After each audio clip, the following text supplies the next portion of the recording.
அனைவருக்கும் வணக்கம். நான் ஜோதிடர் தமிழரசன் பேசுகிறேன். இந்த சேனல் ஃபஸ்ட் டைம் பார்க்குறவங்களா இருந்தீங்கன்னா சப்ஸ்கிரைப் பண்ணிக்கோங்க, பெல் பட்டனை கிளிக் பண்ணிக்கோங்க, ஆளுங்கிற ஆப்ஷன் இருக்கும், அதையும் செலக்ட் பண்ணிக்கோங்க. அப்போ தான் நாங்கள் போடுற வீடியோஸ் எல்லாமே உங்களுக்கு நோட்டிஃபிகேஷன் வரும். இன்றைக்கி நம்ம இந்த வீடியோவில் எதை பற்றி பார்க்க போகிறோம்னா நட்சத்திர பலன்களை பற்றி தான் நம்ம இந்த வீடியோவில் பார்க்க போகிறோம். சித்திரை நட்சத்திரம் பற்றி பார்க்க போகிறோம். கன்னி ராசி சித்திரை நட்சத்திரத்து எப்படி இருக்குன்னு பார்க்கலாம். சித்திரை நட்சத்திரங்கிறது பார்த்திங்கன்னா இது உடைப்பட்ட நட்சத்திரங்க. இது பார்த்திங்கன்னா சித்திரைங்கிறது கன்னி ராசிக்கு வரும், துலாம் ராசிக்கு வந்துடும். அதாவது ஒரே நட்சத்திரம் 2 ராசிக்கு ஸ்ப்ளிட் ஆகும், 2 ராசிக்கு வரும். இது உடைப்பட்ட நட்சத்திரம்னு சொல்லுவாங்க. உடைப்படாத நட்சத்திரங்கிறது பார்த்திங்கன்னா ஒரு சில ராசிக்கு தான் வரும். ஆனால் கன்னி ராசிக்கு பார்த்திங்கன்னா சித்திரை நட்சத்திரம் இது உடைப்பட்ட நட்சத்திரம்னு சொல்லுவாங்க. கன்னி ராசி சித்திரை நட்சத்திரம் 1, 2 பாதங்கள் கன்னி ராசிக்கு வரும், 3, 4 பாதம் துலாம் ராசிக்கு போயிடும். இப்போ 1ஆம் பாதம் 2ஆம் பாதம் எப்படி இருக்குன்னு பார்க்கலாம். சரிங்களா? உங்கள் குணாதிசயம் எப்படி இருக்குன்னா, சித்திரை நட்சத்திரம் 1ஆம் பாதத்தில் பிறந்தவங்களும் 2ஆம் பாதத்தில் பிறந்தவங்களும் பாருங்கள், நல்ல ஒரு வேகமாக ஒரு துடிப்பானவர்களாக இருப்பாங்க, ஒரு ஃபயர் மாதிரி இருப்பாங்க, முன் யோசனை இல்லாமல் தேவையில்லாமல் பிடிவாத குணம் உங்களுக்கு இருக்கும், கோவப்படுவாங்க, புத்திசாலியாக இருப்பாங்க, ஆனால் பிடிவாத குணமும் உங்களுக்கு இருக்கும், ஃபயர் மாதிரி இருப்பாங்க, உஷ்ண தேகம் கொண்டவங்களாக இருப்பாங்க, உடம்பு ஹீட் பாடியாக இருக்கும். அதே மாதிரி பார்த்திங்கன்னா விளையாட்டுத்துறை மேலே ஆர்வம் இருக்கும், அடிக்கடி ஜிம்முக்கு போகிறது, உடம்பை கட்டுக்கோப்பாக வச்சுக்கிறது எல்லாமே இந்த நட்சத்திரத்துக்கு உண்டான அந்த அமைப்பு தான். பொதுவாகவே கன்னிராசி சித்திரை நட்சத்திரக்காரங்களும் பார்த்திங்கன்னா புத்திசாலியாக இருப்பாங்க, அறிவாளியாக இருப்பாங்க. ஏன்னா புதன்கிறது பார்த்திங்கன்னா கன்னிராசிக்கு அதிபதியே புதன் தான். சித்திரைங்கிறது செவ்வாய் அதிபதி செவ்வாய். அப்போ அந்த புதன் செவ்வாய் காம்பினேஷனில் இருக்கவங்க புத்திசாலியாக இருப்பாங்க, அறிவாளியாக இருப்பாங்க, நிறைய நண்பர்களை சேர்த்து வச்சுருப்பாங்க. ஆனால் பிடிவாதக்காரங்களா, கோவக்காரங்களா, டக்குன்னு அவங்களுக்கு கோவம் வரும், டெம்பர் மைண்ட் வரும். ஷார்ட் டெம்பர்னு சொல்கிறாங்க பார்த்தீங்களா இந்த சித்திரை நட்சத்திரக்காரங்களா, டக்குன்னு கோவம் வரும். ஒரு விஷயத்தை தப்புன்னு நினச்சிட்டாங்கன்னா தப்பு தட்டி கேட்பாங்க, உடனே உங்களுக்கு கோவம் வந்துடும். அந்த மாதிரி ஒரு நட்சத்திரம் தாங்க இந்த சித்திரை நட்சத்திரக்காரங்க. இப்படி தான் இருப்பாங்க. ஆனால் புத்திசாலி, பயங்கர புத்திசாலியாக அறிவாளியாக இருப்பாங்க. ஆனால் அந்தளவுக்கு கோவமும் உங்களுக்கு அதிகமாக வரும். பிறக்கும் போது செவ்வாயோட நட்சத்திரத்தில் பிறந்தனால செவ்வாய் தசை தான் உங்களுக்கு நடக்கும். செவ்வாய் தசை கிட்டத்தட்ட 1ஆம் பாதத்தில் பிறந்தவங்களுக்குலாம் கிட்டத்தட்ட 7 வருஷம் கம்ப்ளீட்டாக வந்துடும். இப்போ 2ஆம் பாதமெல்லாம் பிறந்தீங்கன்னா உங்களுக்கு கம்மியாக உங்களுக்கு அப்படியே 3, 4ஆம் பாதமெல்லாம் உங்களுக்கு துலாம் ராசிக்கு வந்துடும். இப்போ 1ஆம் பாதம் 2ஆம் பாதத்தில் பிறந்தவங்களுக்கு 1ஆம் பாதத்தில் பிறந்தவங்களுக்கு 7 வருஷம் செவ்வாய் தசை வந்துடும். 2ஆம் பாதத்தில் பிறந்தவங்களுக்கு கிட்டத்தட்ட அப்படியே ஒரு 1.5 வருஷம் அப்படியே உங்களுக்கு 1.5-2 வருஷமெல்லாம் உங்களுக்கு கம்மியாகும் உங்களுக்கு. சரிங்களா? அது எந்த ஆரம்ப பாதத்தில் பிறந்தீங்க இல்லை 2ஆம் பாதத்தில் கடைசி இதில் பிறந்திருக்கீங்களா, அதுக்கு தகுந்த மாதிரி தான் பலன் மாறுபடும். ஒரு அப்ராக்சிமேட்டாக சொல்கிறேன். 1ஆம் பாதத்தில் பிறந்தவங்களுக்கு 7 வருஷம் செவ்வாய் தசை நடந்துடும்.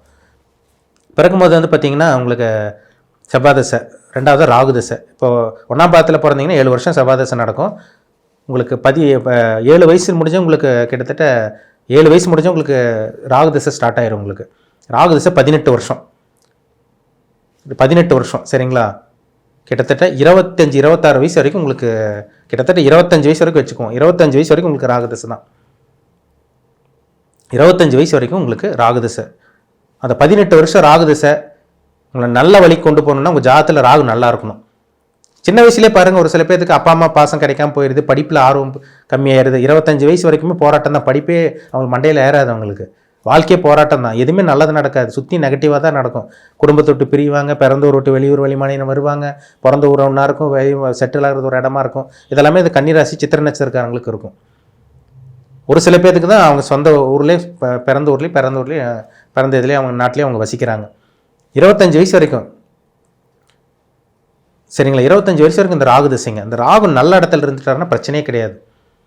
இந்த ராகு நெகட்டிவான அமைப்பில் இருந்துச்சுன்னா சின்ன வயசுலேயே கெட்ட பழக்க வழக்கங்கள் ஏற்படும், தவறான வழிகள் போவாங்க, தவறான சவகாசங்கள், நண்பர்களோட சவகாசங்கள். அந்த 25 வயசு வரைக்குமே என்னென்ன நெகட்டிவாக நடக்குமோ அவங்க வாழ்க்கையில் அத்தனையுமே நடக்கும்.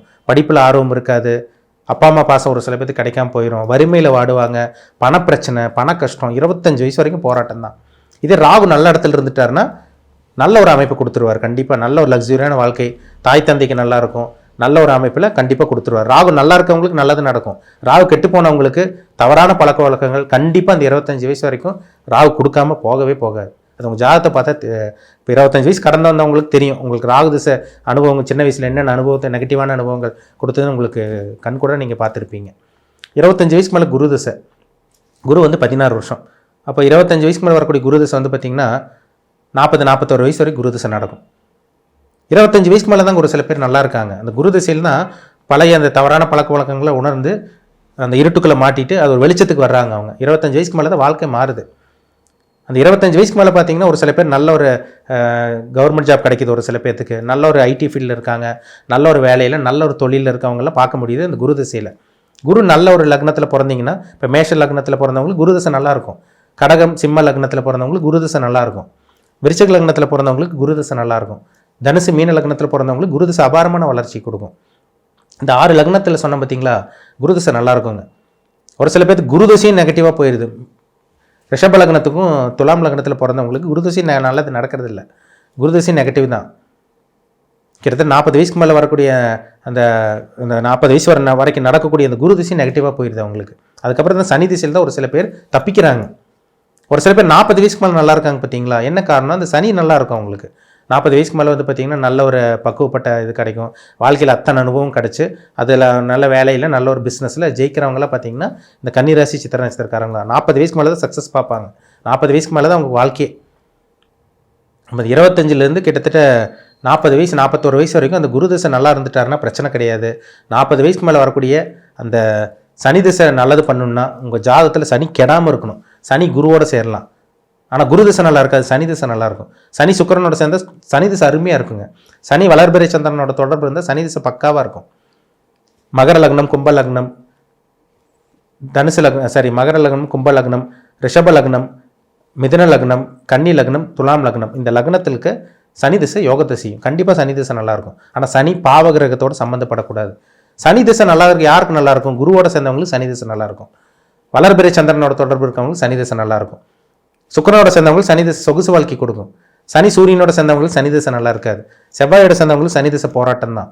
ராகுவோட சேர்ந்தவங்களுக்கு சனி திசை ஒரு இருட்டுக்குள்ளே போய் மாட்டின மாதிரி இருக்கும். கண்ணை கட்டி காட்டில் விட்ட மாதிரி இருக்கும். அந்த சனி திசை வாட்ச் பண்ணி பாருங்கள் சார். எங்களுக்கு 40 வயசுலேருந்து கிட்டத்தட்ட